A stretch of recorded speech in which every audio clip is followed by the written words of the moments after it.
애완동물 알레르기가 있는 경우에 아토피가 심한데 잘 안 낫는다 하면 반드시 격리를 하는 게 좋은데, 안 키우는 게 첫 번째로 좋은 방법이죠. 안 키우면 됩니다. 그런데 가족과 같은 애완동물을 띄워놓을 수는 없죠. 그래서 띄워놓기가 정말 어려운데, 거실에서만 키운다고 아토피에 영향이 안 미칩니다. 그래서 애완동물 알레르기 중에 흡입 알레르기가 관리가 가장 어려운데, 제가 고민을 좀 해봤어요. 애완동물을 키우는 분들이 어떻게 하면 애완동물 알레르기의 접촉을 줄일까? 그래서 제가 아이디어를 냈습니다.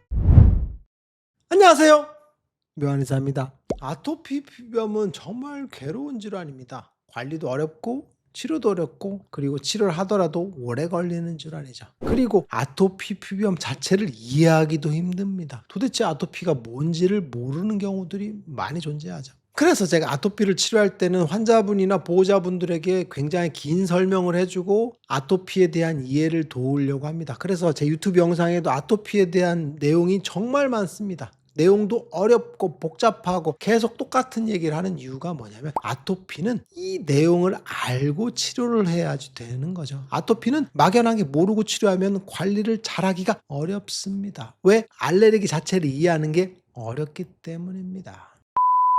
그래서 제가 아토피 피부염은 현명하게 치료해야 된다라는 이야기를 종종 합니다. 현명하게. 단순히 아토피니까 아토피에 뭐 먹으면 낫는다, 절대 나올 수 없습니다. 알레르기 반응을 억제할 수 없거든요. 노니 주스 먹으면 아토피가 낫는다, 달머지꽃 종자유를 먹으면 낫는다, 이거 말도 안 되는 얘기죠. 비타민을 많이 먹으면 낫는다, 이건 절대적으로 아토피를 모르고 하는 소리입니다. 무슨 아토피에 좋은 약초를 다려 먹으면 낫는다, 이것도 아토피를 모르는 거죠. 아토피는 알레르기인자와 만성습진인자를 정확하게 알고 알레르기도 통제하고 만성습진도 치료해줘야만이 낫는 건데, 한쪽만 좋아지는 것들, 물론 이게 효과가 있을 수는 있지만 아토피를 근본적으로 없앨 수는 없다라고 보시면 돼요. 그래서 아토피에 뭘 바르면 나았다, 무슨 비방이 좋다, 이거 사실 제가 듣자마자 틀렸다라고 얘기하는 이유가 뭐냐면, 설령 그게 효과가 있다 하더라도 아토피를 치료할 수는 없습니다. 왜? 알레르기인자를 이해 못하기 때문입니다. 뱀독을 쓰면 아토피가 낫는다, 뱀독 쓰면 낫던가요? 안 낫죠. 왜 그러냐면, 이런 방식들이 일정 정도는 효과가 있을 수 있지만 아토피를 뿌리 뽑을 수는 없고, 알레르기와 만성습진 두 측면을 동시에 만족시킬 수는 없죠. 그러니까 치료가 안 된다라고 보시면 돼요. 그런데 아토피에 대한 이런 무지는 사실은 환자만 어려운 게 아닙니다. 피부과 의사와 소아과 의사, 그리고 알레르기 내과도 서로 다른 측면에서 이야기하기 때문에, 피부과에 가서는 피부에 대한 이야기만 하고 알레르기 내과에 가서는 알레르기에 대한 이야기만 합니다. 소아과에 가서는 소아에 대한 그런 크면 낫습니다라는 이야기만 듣거든요. 그래서 아토피를 치료하는 의사가 보통 세 파트죠. 피부과, 소아과, 알레르기. 일반적으로 소아과 먼저 진료를 하죠. 근데 소아과 가면 스테로이드 바르라고 얘기합니다. 알레르기에 대한 언급은 잘 안 하죠. 왜? 알레르기를 잘 관리할 수도 없고 어려우니까. 그래서 아토피가 만성화되면 대체로는 알레르기 내과를 가죠. 알레르기 내과를 가서는 이제 알레르기에 대한 관리를 하죠. 임뮤노캣 검사라든지 마스트 검사라든지 이런 걸 통해서 알레르기인자를 잡아내서 전체적으로 알레르기를 억제하는 쪽으로 가는 거죠. 그래서 알레르기 관리에 치중하는 겁니다. 그런데 알레르기 내과에서 아토피가 좀 일정 정도 좀 좋아졌는데 다시 일상생활하다 심해졌어. 근데 동네 피부과를 갔더니 이쪽에서는 무조건 피부만 보는 겁니다. 그런 알레르기에 대한 언급을 전혀 하지 않죠. 그러니까 스테로이드를 바르다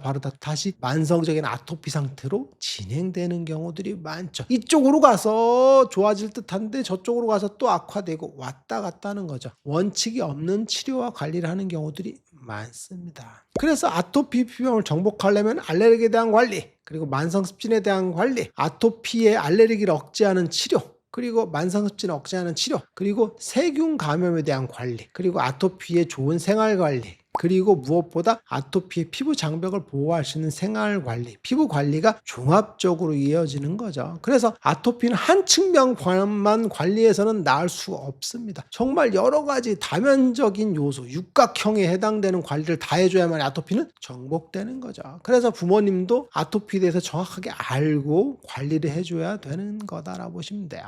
그런데 아토피에서 관리가 가장 어려운 게 뭘까요? 절대적으로 아토피에서 관리가 어려운 건 알레르기입니다. 알레르기 인자를 관리하는 게 어렵습니다. 왜 어렵냐? 눈에 보이지 않습니다. 알레르기가 눈에 보이나요? 안 보이죠. 우리가 빵을 먹었어. 그럼 빵은 눈에 보이잖아요. 근데 알레르기는 코로 들어오죠. 혹은 피부로 들어옵니다. 눈에 보이지 않습니다. 알레르기가 우리 몸으로 들어오는 과정은 대체로는 두 가지 경로입니다. 영아 습진 단계에서 꼬맹이들이 깐난쟁이들이 만성 습진이 피부에 발생했죠. 태열 같은 경우가 발생합니다. 그럼 피부가 습진화 과정을 거치죠. 그럼 피부가 열립니다. 열린 상처로 음식물 알레르기가 들어옵니다. 그래서 감작이 된다라고 했죠. 그래서 음식물 알레르기의 첫 번째 감작되는 게 아토피화의 첫 단계다라고 보시면 돼요. 그리고 점점점 크면서 5세에서 7세 정도가 되면 흡입 알레르기 들어오죠. 꽃가루, 진먼지 이런 것들, 그리고 애완동물에 대한 알레르기로 점점점 바뀝니다. 음식물 알레르기도 눈에 안 보이는데 흡입 알레르기는 더 안 보이죠. 그러니까 우리 아이가 흡입 알레르기를 뭘 흡입했는지 알 수가 없는 거죠. 그러니까 눈에 안 보이니까 더 어렵고 관리하기가 어려운 거겠죠. 그런데 아토피 관련 영상 중에서 제가 특정 부위만 심한 아토피, 즉 얼굴만 심한 아토피에 대한 영상을 다뤘어요. 이때 특정 부위, 얼굴과 목만 심한데 잘 안 낫는 아토피는 애완동물 알레르기에 대한 걸 꼭 체크하라고 했죠. 그런데 애완동물 알레르기는 눈에 안 보이죠. 강아지 털, 강아지 비듬, 강아지 벼룩 이런 게 눈에 안 보이잖아요. 그러니까 단순히 내가 거실에 안 나가면, 강아지가 있는 곳에 안 가면 괜찮을 거라고 생각하거든요. 그런데 강아지에 의한 비듬, 강아지 털은 둥둥 떠다니면서 먼지화되죠. 알레르기화돼요. 그래서 그게 조그마한 틈을 통해서도 공기 중으로 들어오니까 내 방에도 들어오는 거죠. 그래서 애완동물 알레르기가 있는 경우에 아토피가 심한데 잘 안 낫는다 하면 반드시 격리를 하는 게 좋은데, 안 키우는 게 첫 번째로 좋은 방법이죠. 안 키우면 됩니다. 그런데 가족과 같은 애완동물을 띄워놓을 수는 없죠. 그래서 띄워놓기가 정말 어려운데, 거실에서만 키운다고 아토피에 영향이 안 미치냐? 미칩니다. 그래서 애완동물 알레르기 중에 흡입 알레르기가 관리가 가장 어려운데, 제가 고민을 좀 해봤어요. 애완동물을 키우는 분들이 어떻게 하면 애완동물 알레르기의 접촉을 줄일까? 그래서 제가 아이디어를 냈습니다. 그래서 실제로 환자분들한테 써보니까 정말 효과적인 알레르기를 막는 방법이 있습니다. 그걸 오늘 공개할 거예요. 그게 뭐냐면, 애완동물이 거실에 존재하거나 내 방에서 있죠? 그럴 때 완전히 공기를 차단해야 되거든요. 그런데 알레르기가 가장 영향을 미치는 게 잘 때입니다. 자려고 딱 누웠을 때 이불을 덮었는데 애완동물의 비듬과 털들이 내 얼굴로 쫙 옵니다. 그러니까 애완동물 알레르기가 심한 경우는 얼굴이 심하다고 했죠. 왜? 잘 때 이불을 얼굴을 안 덮거든요. 그러니까 쑥 내려오는 거죠. 그런데 몸은 영향이 좀 덜 받죠. 그래서 얼굴이 들어온단 말입니다. 그러면 애완동물의 비듬과 털과 침과 이런 먼지들이 내 얼굴을 못 들어오게 어떻게 막을까요? 바로 수면 텐트입니다.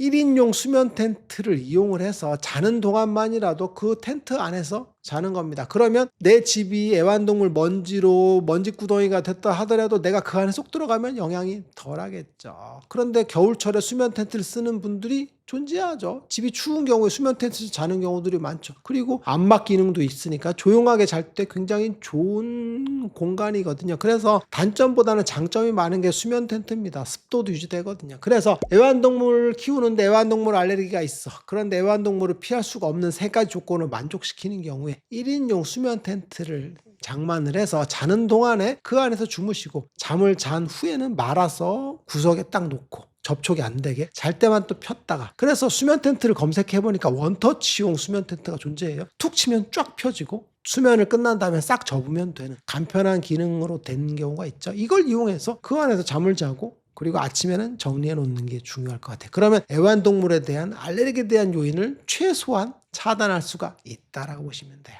오늘 이 시간에는 애완동물 알레르기가 심한데 애완동물을 피할 수 없을 때 사용할 수 있는 꿀팁 수면 텐트에 대해서 한번 알아봤어요. 한번 써보시고 어떤지 한번 댓글로 남겨주시면 감사할 것 같습니다. 묘한의사에게 궁금한 것 있으면 댓글 남겨주세요. 영상을 통해서 답변하겠습니다. 빠이.